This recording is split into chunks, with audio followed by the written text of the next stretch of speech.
Good evening, everyone, and welcome to EduTALK. EduTALK is a weekly virtual talk show created out of the need for a global learning community focused on topics in education that directly impact Caribbean nationals and global nationals and diaspora people working across the globe. EduTALK features teachers, principals, administrators, business leaders, and dignitaries who share their expertise on critical topics facing education today with a common goal of moving education forward and our students upward. I am your host, I'm Dr. Dwayne Dice. I'm the CEO and founder of Education Solutions International. Please visit educationsolutionsinternational.org and subscribe for our newsletter, our forums, our conferences, and even talks that you can become a part of. We also write articles for you to educate yourself about history, people of color, and all the works around our own African diaspora and history. I have with us here our special guest, Miss Mansaray, and she's Shirah Mansaray. She is the CEO and founder of I Am Somebody's Child Soldier, and it's a charitable organization based in the UK, and she's also a board member of Amnesty International.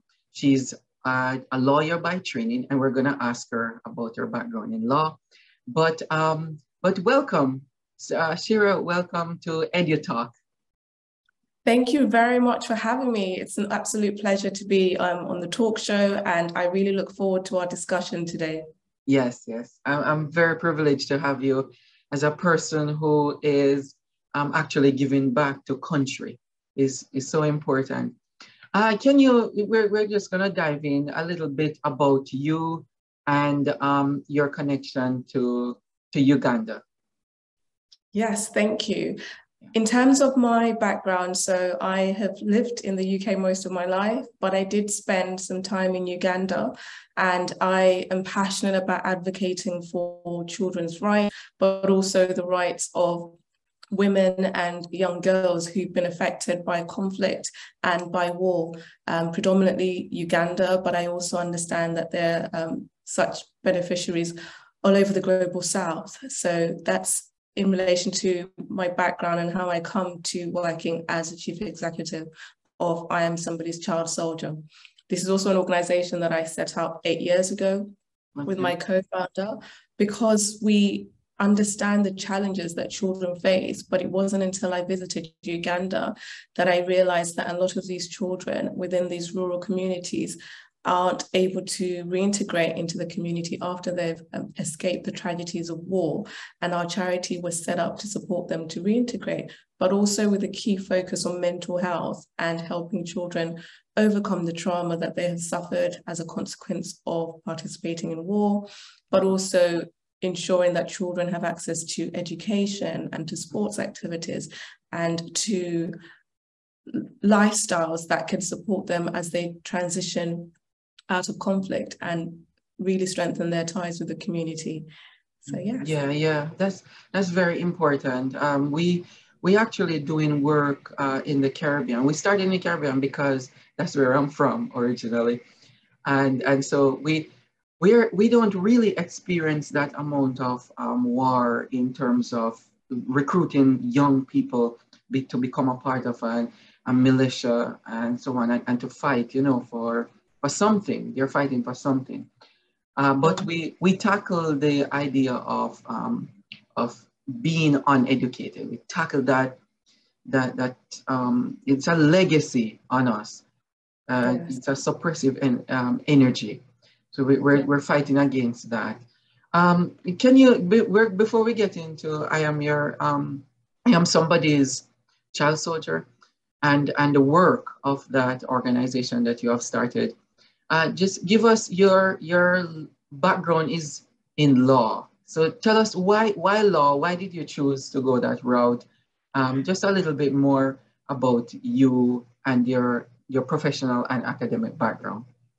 Yes, brilliant question. So I remember reading a John Grisham novel in my early teens and thinking this character is brilliant and he's able to speak truth to power, which is what I want to do. So I think I'm romanticizing John Grisham novels, but he is a key reason why I entered the law. But at the time, it was to understand what's the best way that I could support children to access their rights, because I had a moment in time where I was a young child myself and I had returned to Uganda for a brief stint. And upon entering education there, my first experience of a teacher was when he wanted to cane the classroom because the classroom was being rowdy. And I spoke up and I said, you can't cane me and you also can't cane the children because we have human rights and we have an opportunity to stand up and defend ourselves. So from that moment on, as a young 11-year-old, I took it upon myself to speak truth to power, but also to advocate for the rights of my fellow children and myself. And I knew that law was a great way for me to be able to do this in a structured way, but also in a way that has me be out there and influencing change and having an impact. So I went to university and I studied a law degree. And after that, I went to study my law school qualification. Mm-hmm. And then I had an interesting opportunity to work for the Council of Europe in Strasbourg, France, but also I had the opportunity shortly afterwards to come back and put some of those lessons into practice.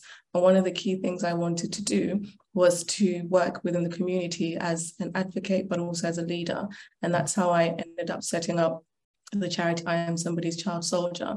And through the last 8 years, I've had opportunities to train at the United Nations, but also to understand the policy dimensions of change and development challenges.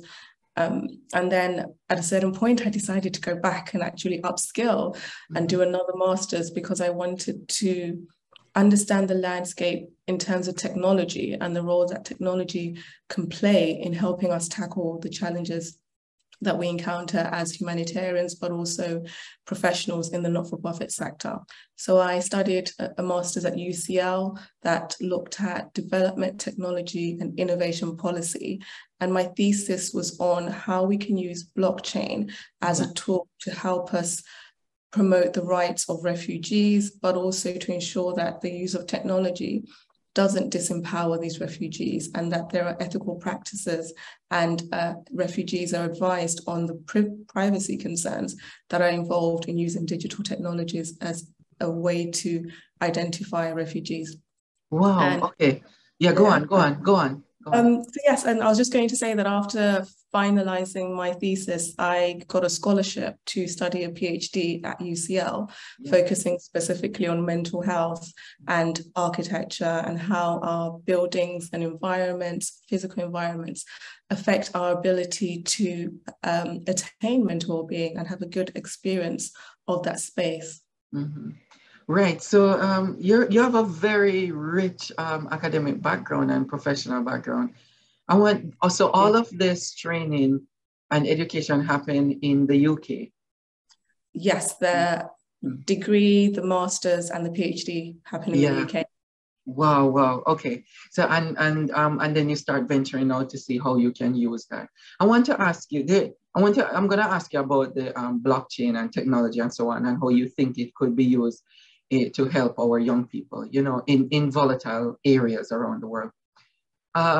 What did you find, though, as important in those programs to help to assist outside? Because, sometimes we study law or policy, and then we focus on one area. We say, okay, I'm going to work at the UN.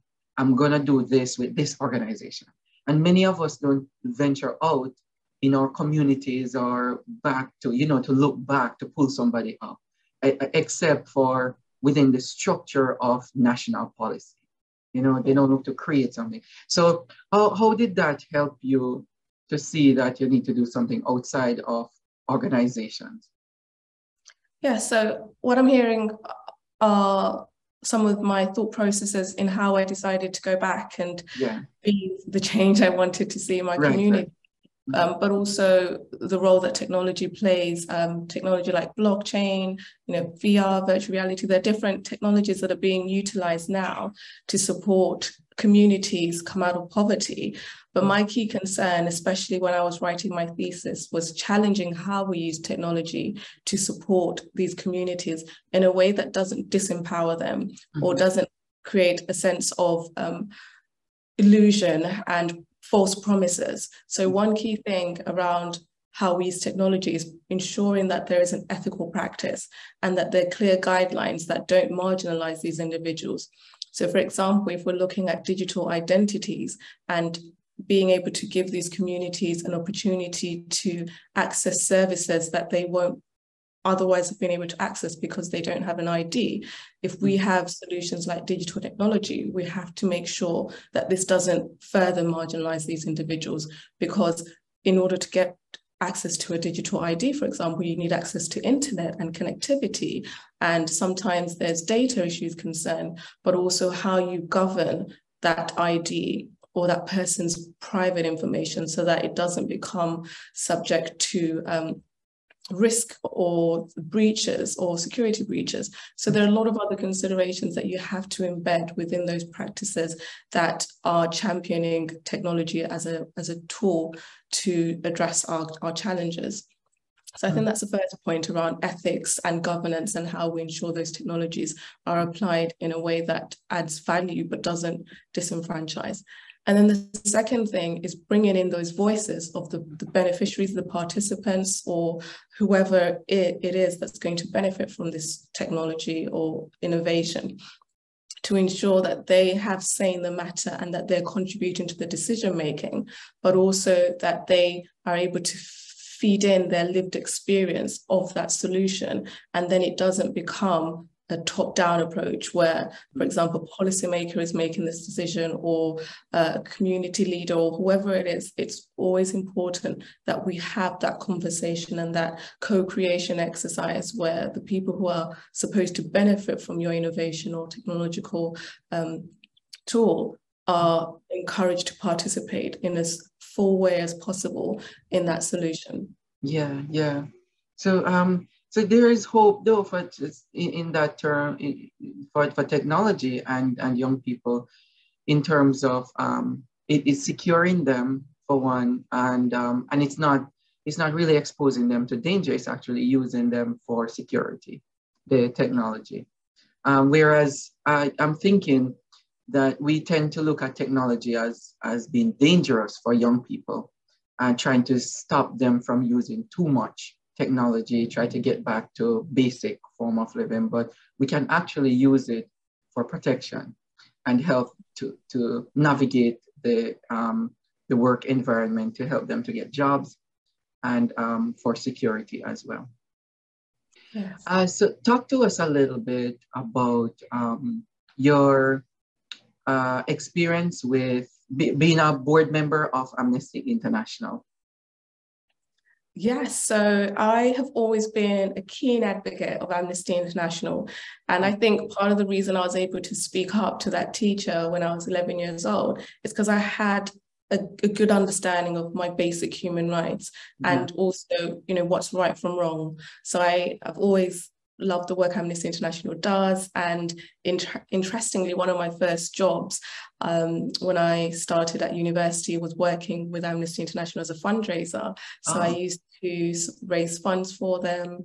I used to talk about their campaigns around, different interventions that they were holding in Sierra Leone, for example, to bring an end to child soldiers and recruitment of children in conflict and also slavery practices.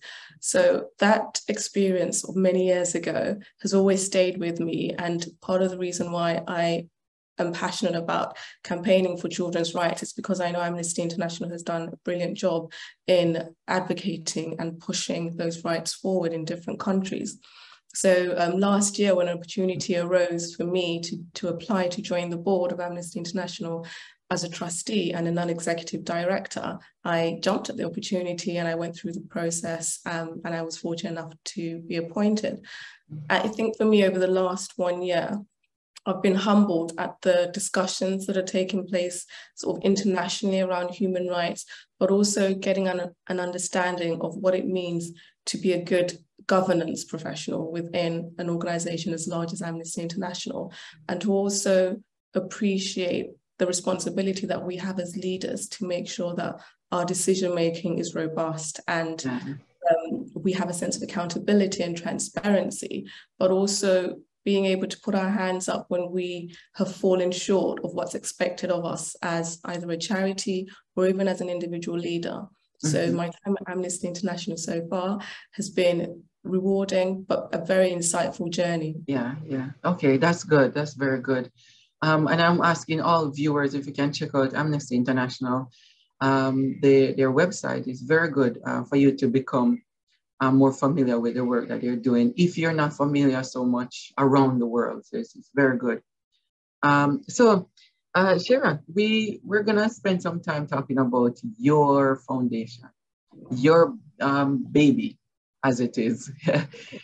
Why the area of, I know when you shared earlier on, you talk about getting involved in the people, the young people who are taken and turned into child soldiers. But why is that is so close to your heart, that area? You know, because you have other ones like poverty, maybe get more food banks in our country and so on. So why this area? Thank you. Another brilliant question. I think for me, it's that sense of injustice and understanding that these children have a right to a childhood, but for, you know, whatever reason, whatever circumstances they were in at that moment when they were abducted, they've lost parts of their childhood. So that sense of, you know, extreme injustice for me, the unfairness of it, the way that these children are left to have to rebuild their lives at such a young and tender age, that's what drives me. And that's why I'm so passionate about being an advocate for children's rights.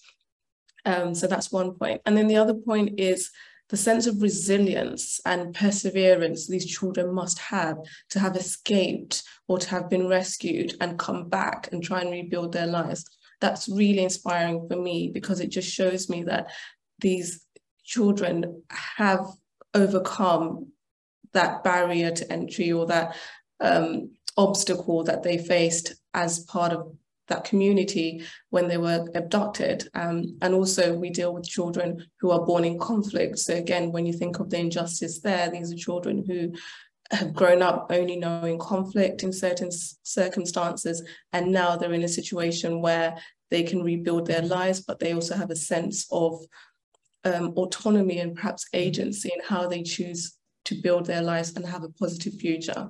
So our charity is very focused on the future of these children, making sure that we support them with the trauma, the rehabilitation, really importantly, access to education, because we know that's a powerful tool to lift children and communities out of poverty. But most recently, access to digital interventions and access to the internet, because we know from our experiences in Uganda that the most rural communities are the ones that are actually being left behind when it comes to access to technology and access to online learning and online resources. So it's important that in as far as we are advancing with technology and innovation, that we don't leave communities further and further behind, and that gap keeps widening.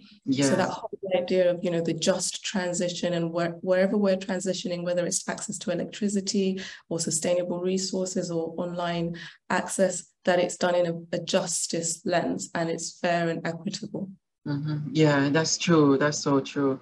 I want to highlight what you said, because it's true. When advancement come, the vulnerable are the ones being left behind, more so. And I'm sure you're seeing the gap more now, especially during COVID. Before COVID, there's a gap, and now it's being widened with the most vulnerable population. It's so true. So viewers, we're talking to Shirah, and she's the founder of I Am Somebody's Child Soldier. If you want to know more, please go to iamsomebodyschildsoldier.org and you can check out our website. It has a lot of information on there, how to get involved. You can donate to the site as well. There is donation, strategy to donate for the kids, the young people in Uganda is very important.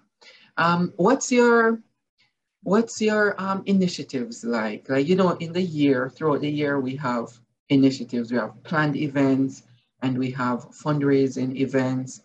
And we have targeted events. So we look at certain areas that we need to target for these young people.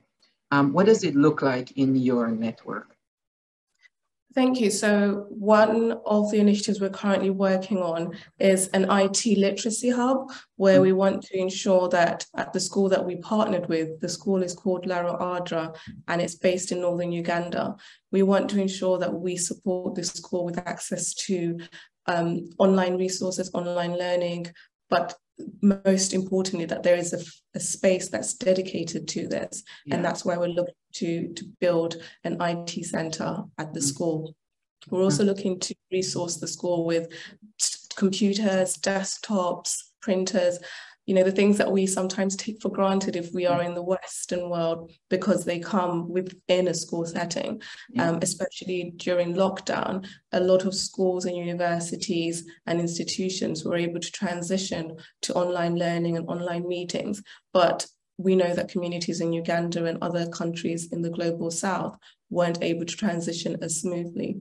So our key vision for the schools that we partner with in Uganda is to support them with access to online learning, but also the infrastructure and the equipment that's needed. So that's one of, you know, our key projects that we are still developing. We're still seeking funding and support and partnering with some brilliant institutions and organizations to help us achieve that. But in terms of our initiatives, currently we are doing a universities challenge with some UCL students here in London, but also working with university students, in Uganda across 3 different major universities, and supporting them collaborate on a challenge. All of it done online, because again, we're trying to strengthen their skills and their confidence when it comes to online learning and online collaborating. We had over 200 students sign up to this challenge, and we were able to narrow that down into small teams and small groups. And at the end of this week, we'll be having them all upload a 10-minute video with their solution to 4 key challenges that we chose.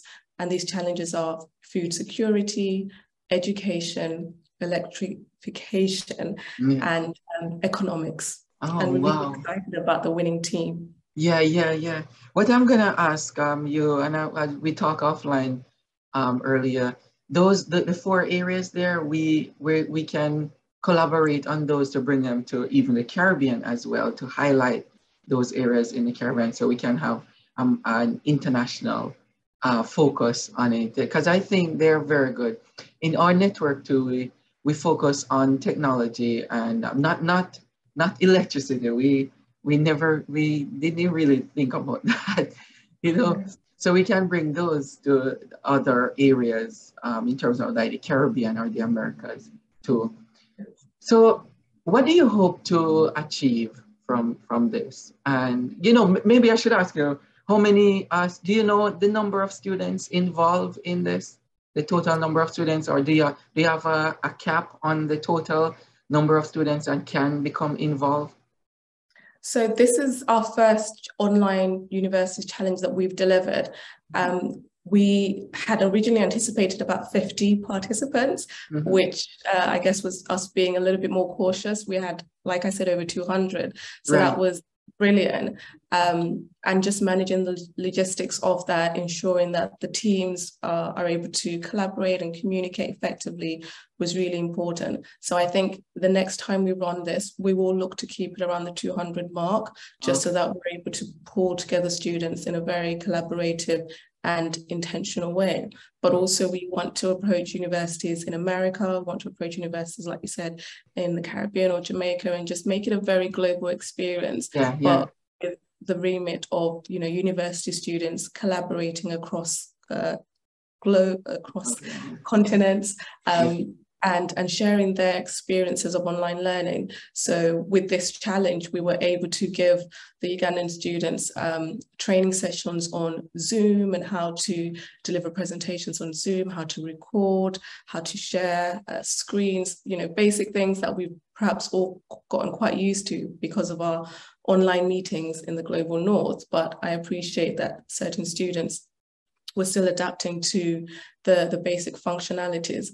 But there's also, you know, Microsoft Teams and how to access the full suite of resources that come with Microsoft packages. But whatever we're doing, we have to make sure that it also is accessible in Uganda and other global South countries, because it's not about, you know, us in the West knowing what the best resources and tools are if they're not readily available and accessible to students in the global South.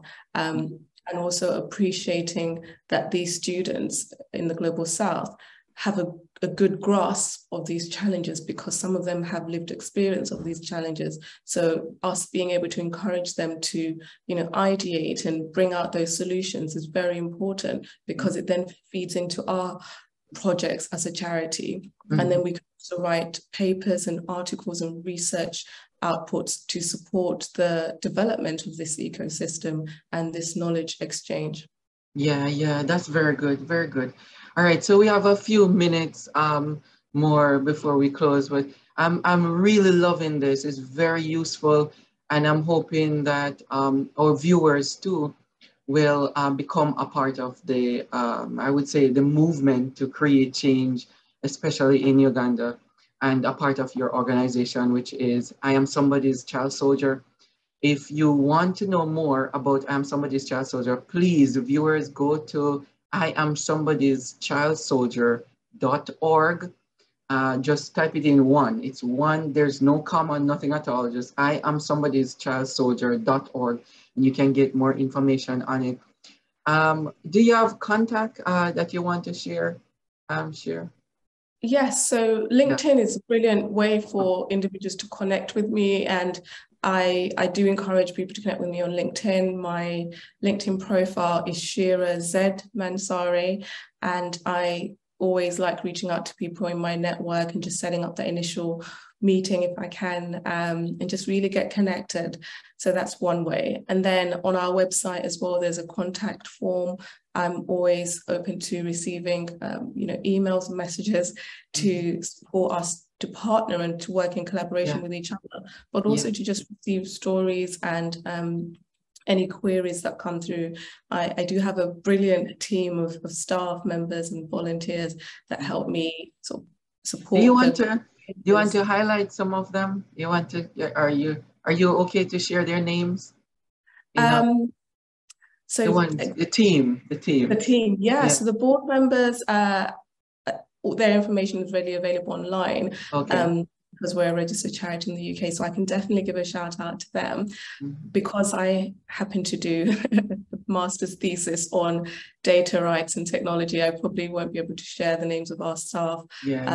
But I just really want to give a big shout out to our staff, our interns, our volunteers, our consultants, because they are the life force behind the charity and the reason why we've been able to do the brilliant work that we do. And also a big thank you to our board members, John, Nanette, Lee, Harsha, James. It's just a privilege working with a group of individuals who are like-minded, share my vision as well, and values, and they're just ready to take this charity to the next step. So thank you. Yeah, totally. And I appreciate them as well doing this on behalf of our young people. So what, in terms of a success story, you know, because you have been established for 8 years going on now, can you share some stories of young people that you have helped through the organization and they have, you know, transformed in a way? They might not be a doctor so-and-so or anything yet, but they have been transformed. Yes, so if I may, I'll probably share two examples of what we deem as success, because one thing to to caveat that is, as a charity, we are always keen to support as many beneficiaries as we can, but we also appreciate that the nature of the beneficiaries and individuals that we work with means that you're sometimes not able to get access to those very marginalized groups of beneficiaries. So one of the things that we're very proud of is that during our first few years of partnering with Lara Ardra School in northern Uganda, we were able to support the teachers with mental health and social cycle support training so that these teachers could identify students who needed that extra support with their mental health and well-being. But also, we appreciate that some of these teachers are either they were abducted and they're now older, so they have that history of being in conflict, but also that some of these teachers perhaps are not aware of the subtleties of working with a child who does present with PTSD or embedded trauma. So we delivered a training program to the teachers, and we made it very clear that we wanted to train teachers to then be trainers of this program themselves to other teachers in that community and that school. And that way of building sustainability and agency in our training modules is very important to us, because we want to empower our participants and individuals and beneficiaries so that whatever we're teaching them, they can go away and grow that and embed that into their practices. Yeah. And after we did teach that group of teachers, they did go on to share the knowledge and the outputs to their communities. So that's one story. And another one for me is the COVID-19 interventions that we were able to run.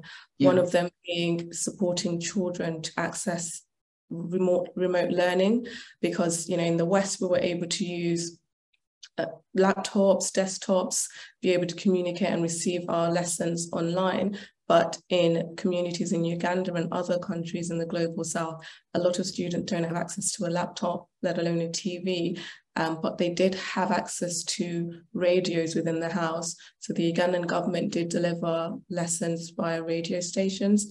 So our charity decided to fundraise for 100 radios so that we could distribute these to the most marginalized students who didn't have a radio in their home, and that they can continue to receive education. Wow. And the students that we did donate the solar radios to, it was important for us to ensure that there was still a way that they could access, you know, the printed resources that go along with the solar radios. And as you can tell with the solar radios, at least you don't have to keep buying batteries, and it's more sustainable. That's very good. Oh my goodness, that is so good. We're gonna get you back on EduTALK in a few months to talk about, you know, how it goes with the submission of the technology challenge that they have at the university level, and also to follow up on all of these initiatives is very good, because we think, a lot of us think that we have it hard because we didn't make our appointment, or our clothes, we didn't get to iron it properly, or so on. But these are minuscule little bits of you know, disappointments. When people are suffering with against basic needs, they don't have basic resources. And so we really need to rethink what we're doing and how we're thinking about life in general, and what we're investing our money in. Because many of us can take up $20 and donate to a place where, and some of us are spending that on a drink, when we could sacrifice a drink and contribute to something like this, you know? It's very, very important, and the way that our perspectives really need to change in some regard. Thank you so much, Shirah, for coming on. Sooner than later, I'll be saying Dr. Shirah Mansaray.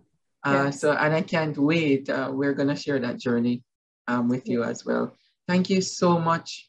For those of us who are watching and listening, please share the link to our video. This is very useful information. But also, you can go to our website. Information about I Am Somebody's Child Soldier will be on our website, educationsolutionsinternational.org. Please go on there and you can get a link to I am somebody's child soldier, you can get information on that as well. And then if you want to check out the website, not if, please check out the website, I am somebody's child soldier.org for more information and how to get involved in giving back. Maybe not money so much, but you need money, but also kind to, and your time and your talents. For those of us who are educators and you want to offer some services, you can do that as well to uplift a young person. Okay. All right. Thank you, Shirah, for coming on. Thank you for being a part of our program. And we'll keep in touch. We'll definitely keep in touch and create some partnership and collaboration in the near future. Thank you so much for having me. It's been an absolute honor. Thank you to your listeners. Thank you to EduTALK for the brilliant work that you're doing.